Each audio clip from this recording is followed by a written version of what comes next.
Let's pause for a minute to talk about Anchor by Spotify. Anchor is an easy-to-use, one-stop shop to create and host your podcast. When we started making Sleeping with the Numbers, we used other hosts first that forced us to manually upload to Apple Music, Spotify, and Google Podcasts. But with Anchor, you simply upload to a single spot, and it distributes it automatically to all of these locations. But that isn't all. With Anchor, you can easily record, edit, and even add music directly from Spotify to your podcast to make it sound even better. So if you've been waiting around to create a podcast, wait no longer, because Anchor by Spotify makes it extremely easy to do. Anchor is completely free and can be used by downloading the mobile app on iOS or Android, or even right from their website, anchor.fm. Make an account today and get podcasting. As far back as I can remember, I always wanted to be a gangster.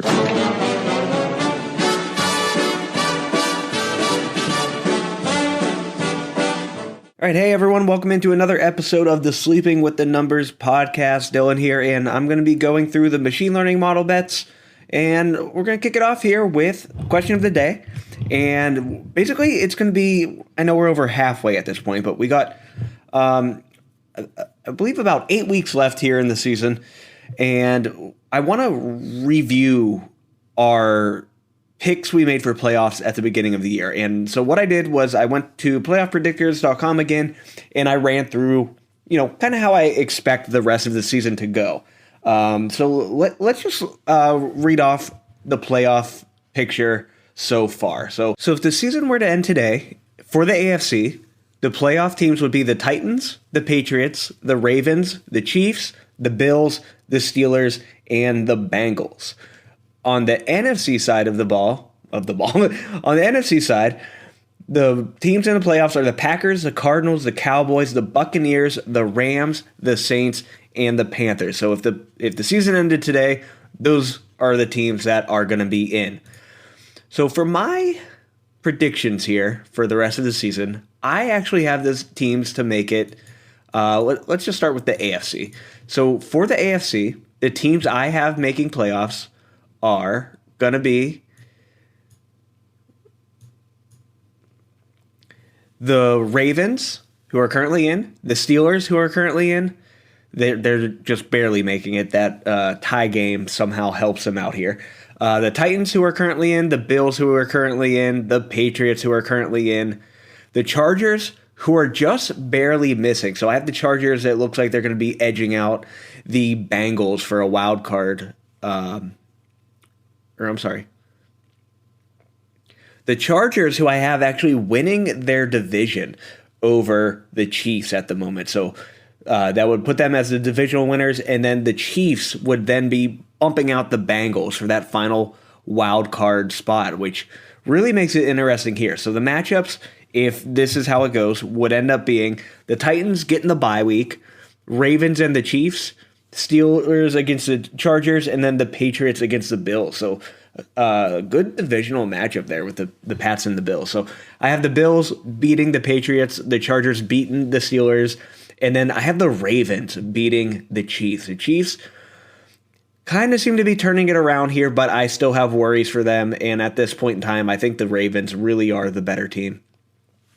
So that then puts the Titans against the Ravens, the Chargers against the Bills. I have the Ravens beating the Titans to go on to the conference championship, and then I have the Bills beating the Chargers. And then finally, for the AFC championship, I have the Bills beating the Ravens to go on to the Super Bowl.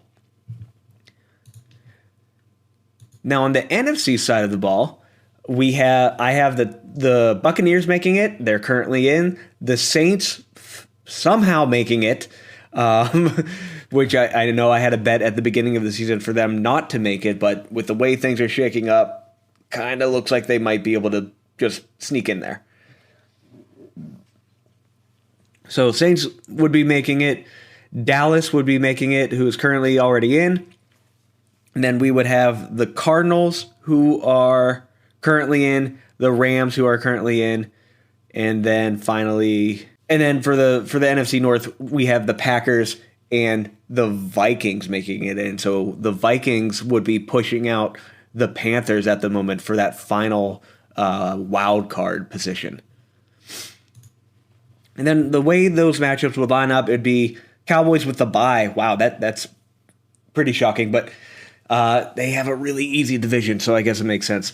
But matchups, Vikings against the Packers, Bucks against the Saints, Cardinals against the Rams. So again, really fun divisional matchups here. I have the Packers beating the Vikings, the Bucks beating the Saints, the Cardinals beating the Rams. I really hope to see that happen. Then we got Packers, Bucks, Cardinals, Cowboys. I have the Cardinals beating the Cowboys, beating that number 1 seed. Yeah, that's going to be a good one. It really is going to depend on the health of the Cardinals' offensive side of the ball. If Kyler and Hopkins are good to go, I really think they can handle the Cowboys at home. Cowboys being at home. Then I got the Packers beating the Buccaneers. That one's going to be very close. It's going to be a repeat of what happened last year, but I think the Packers get it done here. Aaron Rodgers does, again, the last dance, makes it through to the conference championship against the Cardinals. Then here I do have the Packers beating out the Cardinals to go into the Super Bowl to play the Bills. And for the Super Bowl, I still have the Packers winning the Super Bowl. I just think they're very dedicated, and by they, I mean Aaron Rodgers, Devontae Adams. They obviously know. Again, we keep referring it to the Last Dance, and that really is what it is. It's too easy to call it that, with the Michael Jordan documentary and all that. But it's going to be something to look back on, and I think it's going to come. It's going to come true. They're going to win the Super Bowl and all go their separate ways.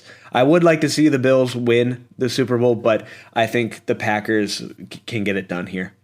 All right, so let's get into these matchups. First one we got is a divisional matchup, Houston taking on Tennessee. Tennessee is at home, and they are 10.5-point home favorites. Yes, that makes a lot of sense against this Houston team, even though Tyrod should be back, and I think the offense as a whole will be better, but it's not going to matter. They're still not up to par against the number 1 winning team in the whole league, the Tennessee Titans. So I don't see this one going any other way. It's quite a easy matchup for Tennessee. Who is the number 1 running back in Tennessee might be the question. It kind of seems to be leaning towards Deonta Foreman. He has looked the best in that backfield, even though they brought in Adrian Peterson and everyone kind of thought he was going to be the guy. And that's how it was the first game he was there. He got, 10 rush attempts to Deonta Foreman's 5.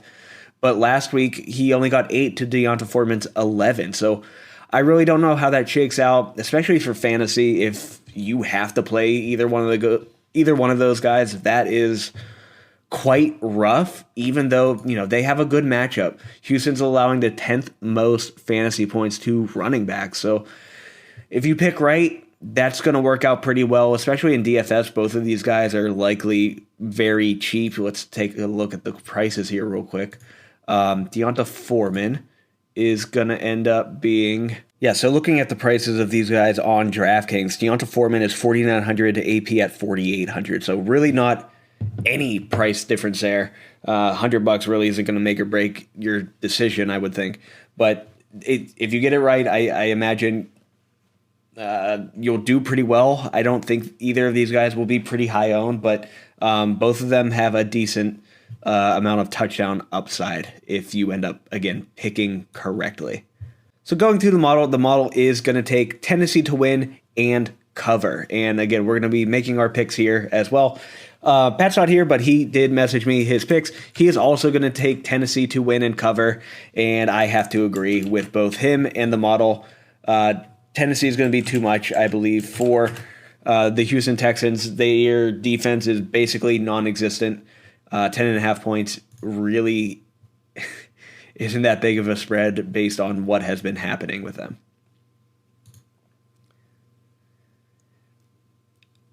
Next matchup here, we have Baltimore traveling to Chicago to take on the Bears. Chicago is 5-point home underdog, so only 5-point spread here for Baltimore, and I like that a lot. I think they are a much better team.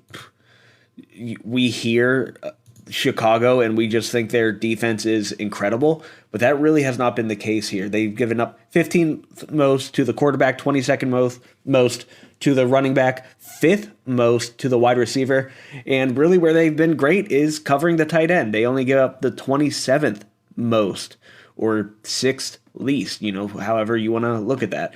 But people hear the Chicago defense much like they hear like the Steelers defense, and they think, oh, that's a shutdown defense. Not the case here, and I'm not worried about Baltimore at all, even though they've looked a little shaky at times. For whatever reason, that's more of a blame on them than it is the defense they are playing. But I expect Baltimore to get it done here pretty easily. Lamar is dealing with a illness. It sounds like he's having cold symptoms. I feel that. I've been dealing with that all week, which is why my voice is a little jacked up here. But he should play. And if he's playing, he's going to be thrown to Hollywood. And the rookie, Rashad Bateman, I think Bateman is really getting into this offense. He's had 8 targets the past 2 weeks. He's a great play. He didn't get involved until a little later in the game last week, but it is very nice to see them actually getting him involved. And, it's a low passing volume team in the past, but these past couple weeks, they've been above their average. So Lamar has been averaging 34.33 attempts per game. These past 2 weeks, weeks 9 and 10, he's gone 41 and 43. Let's hope that streak continues. And that might be because their running back depth is gone. They've dealt with injuries. It's kind of been a carousel of who's going to be the running back one. It seems to be Devonta Freeman at the moment. They just cut Lev Bell, and it seems like Latavius Murray is going to be back into this rotation. So who knows what gets done there, but it kind of feels like they're slightly shifting to a more passing team. Now, of course, Lamar still has a ridiculous amount of rush attempts, 9 in week 10 and 21 in week 9. So that is, of course, always a case there. But their running backs, if we look, excluding Lev Bell, because he didn't do much at all. I think he got 0.1 points. But Devonta ran the ball 13 times in week 9 and 10 times in week 10. So again, it really seems to be moving towards a passing game. And if they're running, it's Lamar doing the running. So fire them up. I think they're going to put on a show here in Chicago.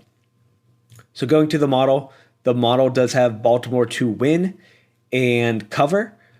Pat also has Baltimore to win and cover, and I'm boring. I'm boring here again. I also agree Baltimore to win and cover. It just makes sense. I think this line is honestly low.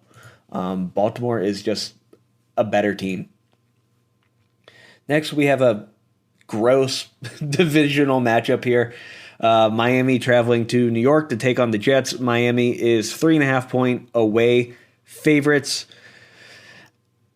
I mean, yeah, this seems like another kind of easy one to take, especially if they're actually starting Joe Flacco. I have no idea why they are doing that when it sounds like Mike White is healthy.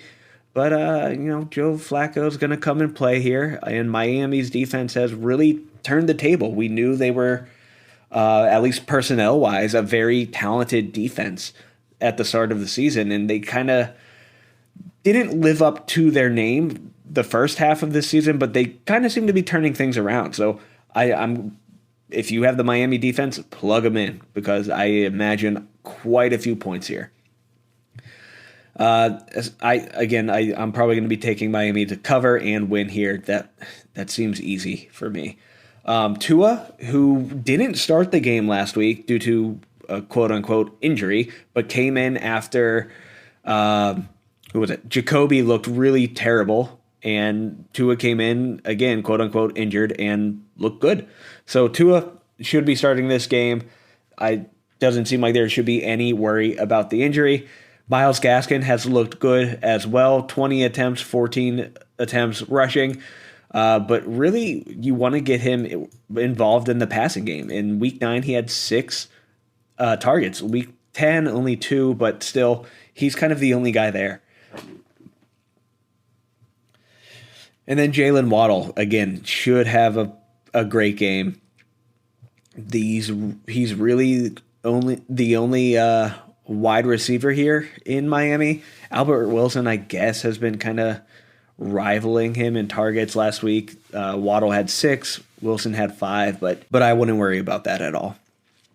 Mike Gesicki is a little bit of a worry. He caught nothing, even though he had a bunch of targets. So I think you have to play him still because he's likely a top 12 tight end every week, just because the tight end position is so weak. There's not a lot of depth there. So you got to play Gesicki. Now, Jets side of the ball, Michael Carter, I guess. That Miami's been giving up a lot of points, but not so much lately. Man, I don't know. I don't know what you do here. Don't play anyone, I guess, is really what it comes down to. The model is going to be taking Miami to win and Miami to cover. And again, it's going to be boring. Everyone's taking Miami across the board. Next matchup here. This one is interesting to me. We talk about it a lot. The Saints are an insanely difficult team to predict. And Philly isn't much easier. The Saints defense should be able to shut down their passing game quite a bit, but that doesn't really matter for Jalen Hurts because he's going to be running the ball. So fantasy-wise, I think you're okay to start Hurts just because there's not going to be a lot of other outlets for the ball. It sounds like Miles Sanders should be activated for this game. So if you want to wait another week and see what happens there, that is absolutely an okay move. If you want to throw him in for DFS, I think that's also an okay move. Likely to be low owned, I would imagine. But if he's in and activated, they've been running the ball quite a bit these past few weeks. I don't know why they didn't start that way when they had Miles Sanders, who is the best running back they have. I don't know the obsession with Jordan Howard here, but if Miles Sanders is back in the lineup, I think he is a decent dart throw at on DraftKings. So Philadelphia is actually favored in this matchup, 2.5-point home favorites, which I am a little surprised at, but that's tough. That's very tough. No Alvin Kamara. It's going to be Mark Ingram again. Does that really matter? I don't know. He seemed to be able to handle that workload quite a bit. He got 14 rush attempts and 7 targets. So they use him basically the same as they use Kamara. Kamara, of course, younger. But yeah, this is a difficult one. Pat is on New Orleans here. He's taking them both to win and cover. And you know what? Just to be different, I'll go Philadelphia. I'll go Philadelphia to win and cover. Really, just to be different. I think this is so close, but I don't want to be the same. The model is also going to take New Orleans to win, but they are going to be taking Philly. Or I'm sorry. Yeah, they're going to take New Orleans to win and cover because they are the underdogs. Another matchup here. This should be a good one. The Colts are taking on Buffalo in Buffalo. I don't know what the weather is going to be like, but being from around that area, it could get quite snowy this time of year, but that remains to be seen. Buffalo, of course, is known for the snowfall. Keep an eye on that. That might be interesting. I didn't see anything for the weather report, but in Buffalo, there's always a chance of snow, even, in midsummer. So the Bills are 7-point home favorites. That makes sense. The Colts defense, that's interesting to me because it feels like the Colts defense has been good, but they are giving up the 4th most points to quarterbacks, 29th most to running backs, 4th to wide receivers, and 6th to tight ends. So play your Buffalo players in this matchup because it seems like a good one. Even though in real football, it feels like the Colts defense has been solid, but for fantasy, it's obviously the opposite, according to this. So Josh Allen, you're obviously starting him. Moss and Singletary, flip a coin. I have no idea what to expect from either of them. It kind of feels like a 50-50 workload. They both got 7 attempts rushing last week, but it was Singletary who got the single target. They didn't really need to pass in that game, so that could be a big part of it. And when they did pass, it all went to Stephon Diggs. He got 13 targets. The next closest was Gabriel Davis and Isaiah McKenzie, each with 3. So that's an interesting one. One I enjoy, though, because Stephon Diggs is just immensely talented. So going to the model. Model will be taking the Bills to win and cover. Pat's going to take the Bills to win and cover. I'm going to take the Bills to win, but I'm going to take the Colts to cover. Just to kind of get the best of both worlds here. Colts have been pretty good. And I understand Buffalo's defense is quite difficult, giving up barely anything at every position. But the Colts' run game is just, I think they're number 1 in the league at the moment. They've passed Tennessee because Henry's out, and I think they've passed Cleveland as well. It's a good game plan that they have going there. What was the over-under? The over-under is 49.5. I kind of lean the under if I'm going to bet that at all.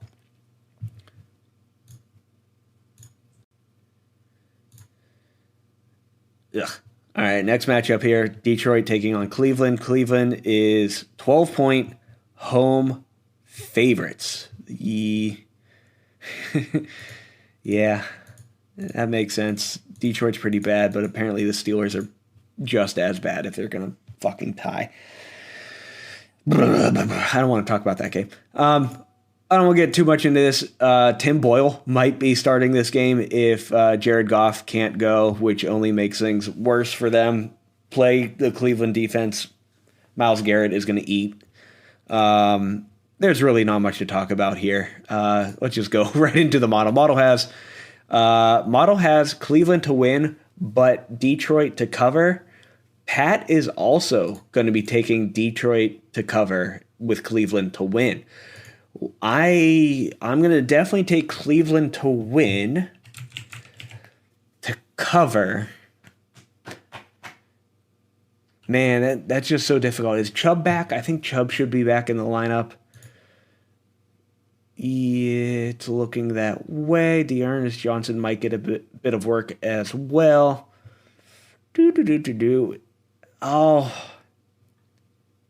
I'll take Cleveland to cover. Just again, I want to be different here. I want there to be some rivalry between myself, Pat, and the model.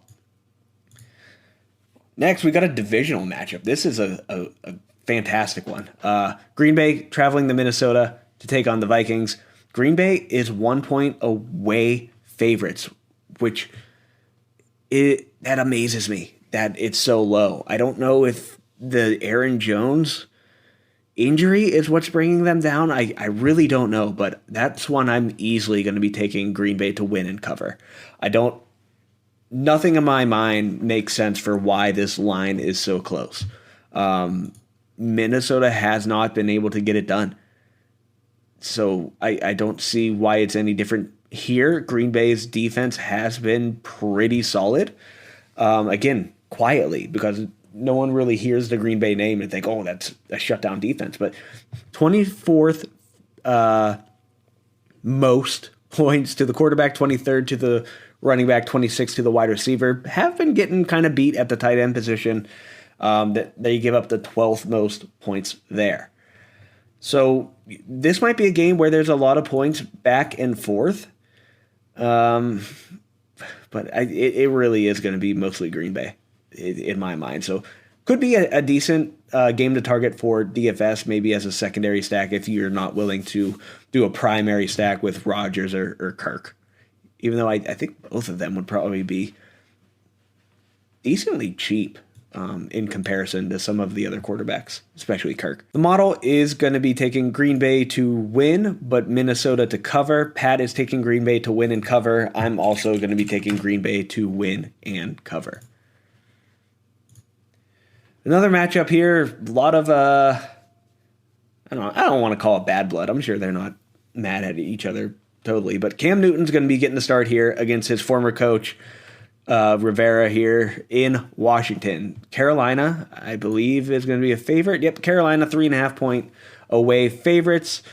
That I think makes sense to me. Washington's giving up the most points to the quarterback position, second most to the wide receiver position, 18th most to the running backs, and 14th most to the tight end. So if you want to take your shot on Cam, I stated it before in the fantasy episode that I'm not a massive fan of Cam Newton. I completely get the value in DFS, but if I'm not playing him in any season-long fantasy format. In DFS, I sure take the shot on him because he's super cheap and you can spend that money elsewhere.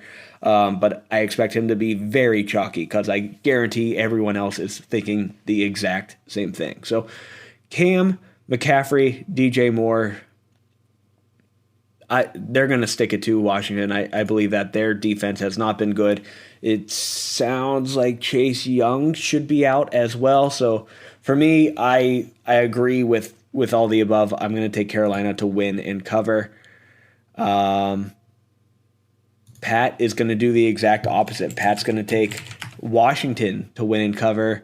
The model is going to agree with me and take Carolina to win and cover. San Francisco is going to travel to Jacksonville. San Francisco is 6.5-point away favorites, and I don't agree with that. San Francisco, in my mind, has not looked great. So I think I'm going to take Jacksonville to at least cover in this situation. Sure, maybe San Francisco pulls it out and wins, but I just don't believe that they are as good a team as people are making them out to be. So it looks like Jeff Wilson might be getting the start here with that was his name. With Eli Mitchell recovering surgery, he got a pen in his finger. I don't know how he plays, so expect Jeff Wilson to get the start there. I think he's also a decent value play. Whoever's starting at San Francisco running back usually does decently well. That's just the kind of team they try to be. Debo, you're always playing him.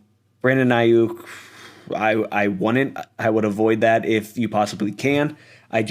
I have him on a team, and I just hate it. I don't trust him whatsoever.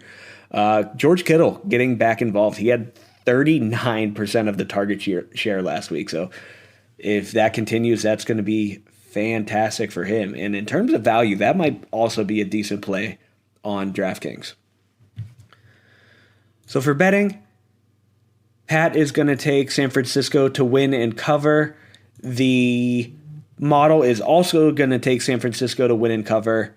I'm going to take San Francisco to win, but Jacksonville to cover. Like I said, I just don't think San Francisco is really at the level they're being made out to be. Cincinnati, coming off the bye, going to take on the Raiders. The Raiders are at home, and they are 1-point home underdogs, which a little shocking. They're pretty close in my mind.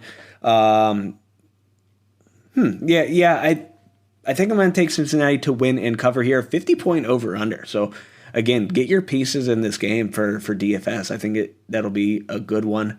Renfro is always a great PPR target, and that's the format that DraftKings is in. And he's still decently cheap. He's not really seen as a wide receiver one, but he has a fantastic floor. Waller, again, any season-long format, you're going to be starting Waller no matter what. Doesn't matter. As far as price goes on DFS, it's not awful. Second most, right behind Kelsey. If you want to stack Carr and Waller, that could be a move. I'd much rather do the other side of the ball and stack Burrow and Chase, maybe even Higgins in there. Higgins has been getting targets, hasn't turned into much, but those targets eventually have to turn into something here. Also, Vegas is giving up the second most points to the tight end position. So if you want a cheap play at tight end, Uzama is likely not a bad one. Something to look at here. So for the model is going to take the Bengals to win, Bengals to cover. I'm going to do the same. So's Pat. Anytime I can bet against Derek Carr, I'll do it. Another divisional matchup here. Arizona taking on Seattle. Seattle is currently 1.5 home underdogs. If Kyler is playing, I'll gladly take Arizona to win and cover. Russ did not look good. I don't know how much he's recovered since then. But if they are going to be playing, Arizona's defense is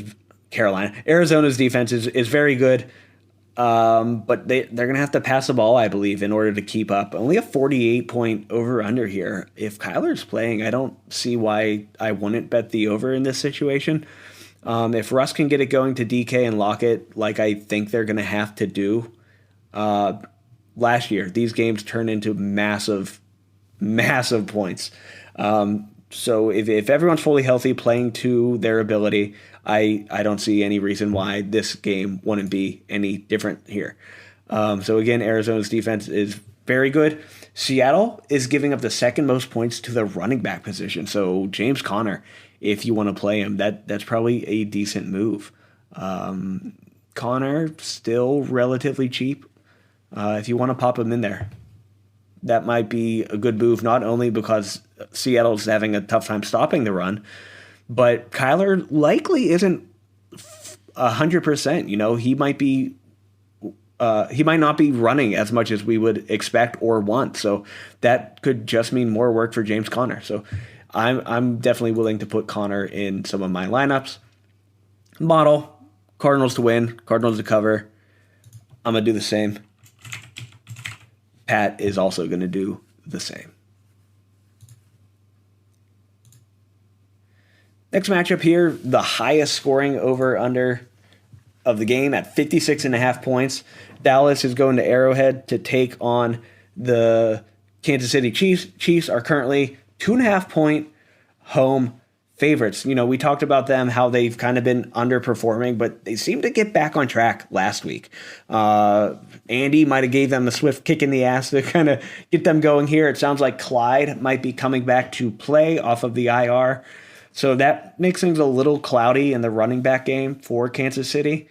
You likely have to start one of them between Williams and Clyde just because of the opportunity and the amount of points that are going to be played here. But, you know, if you want to be safer in DFS, Hill and Kelsey are obviously going to be the go-to.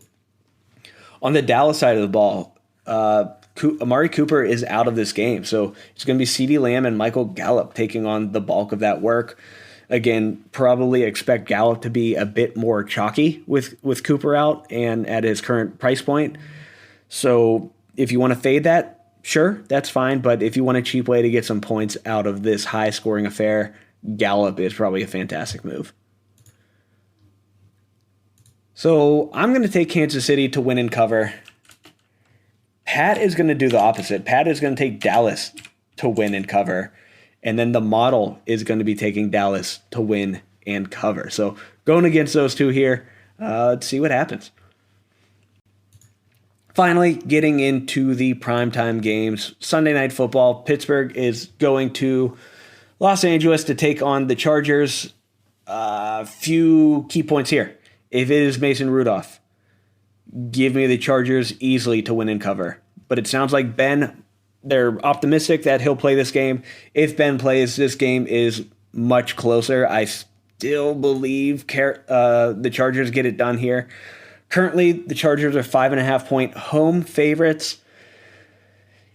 I think the Chargers win, and if Ben plays, I think the Steelers can cover. Our defense is really going to be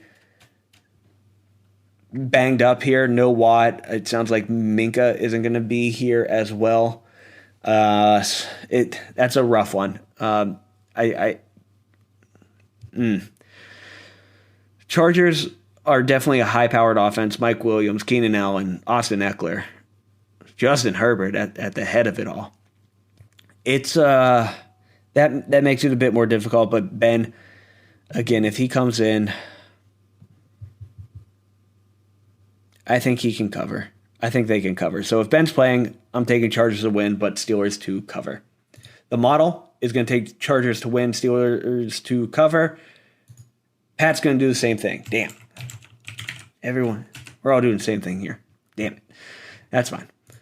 Then Monday Night Football, the Giants taking on Tampa Bay. Tampa Bay is 11-point home favorites. Yeah, I'll take that. I'll take Tampa Bay to win and cover in this situation. Sounds like Barkley's going to be back. That would be great, even though, Tampa Bay only allows the 20th most points to the running back position. If he's active, you have to play him. That's just kind of how it is with these stud running backs. Brady, Jones. You're going to play Brady. Are you going to play Daniel Jones? You might. Oh, you might have to, but again, don't be as afraid as you need to be. Tampa Bay has given up the 9th most points to the quarterback position. Daniel Jones can run. Yeah, that's an interesting one. And sadly, this isn't on the main slate for DraftKings, so you can't get a cheap play with some upside here. But if he was, I would look at that. Wide receivers, I guess Golladay, Slayton, Toney, really more so Golladay and Toney. Again, it's a coin flip of who gets the work here. I don't know. If I had to play one, it's probably Toney. I think the ceiling is a bit higher, but you likely do not want to play either one of them. Model, Tampa Bay to win, Tampa Bay to cover. I'm going to do the same. Tampa Bay to win, Tampa Bay to cover. What Pat is going to do, Tampa Bay to win, the Giants to cover that 11-point spread. So that'll do it for this episode. Thanks for taking a listen. A reminder, you can follow these picks on our Action Networks. All of the links are down in the description. You can also find them on our website, sleepingwiththenumbers.com. Follow us on Twitter at sleepingwiththenumbers. The handle is SWTN_podcast. Check out our YouTube. Just search Sleeping with the Numbers. You'll be able to find us. A reminder that we are affiliated with Monkey Knife Fight. If you want to get into some quick and easy prop bets, that's the way to do it. You don't have to do it on football. Basketball's back, hockey's back. You can easily bet on that with Monkey Knife Fight. And if you're a first-time member, this is your first time signing up, use our link, and you'll get your first deposit matched instantly up to $100. We're also affiliated with BarkBox. Again, we love our dogs. We love animals of all shapes and sizes, but BarkBox is a subscription box geared towards dogs, hence the name BarkBox. It comes with toys, treats, food, whatever you want for your dog. It's great for them. It's great for you as the owner. It's really fun to see the excitement they get just from one opening the box. My dogs might get most of their enjoyment out of just opening it. But the toys are also high quality. Pat, I know, uses the Super Chewer. If you're interested in that, if your dog is a little more rough on the toys, the Super Chewer, those products are a bit more durable. So if you have a dog that is a Super Chewer, that is the move for you. Again, get a free month on us if you use our link down in the description. So that'll do it, and we'll check you.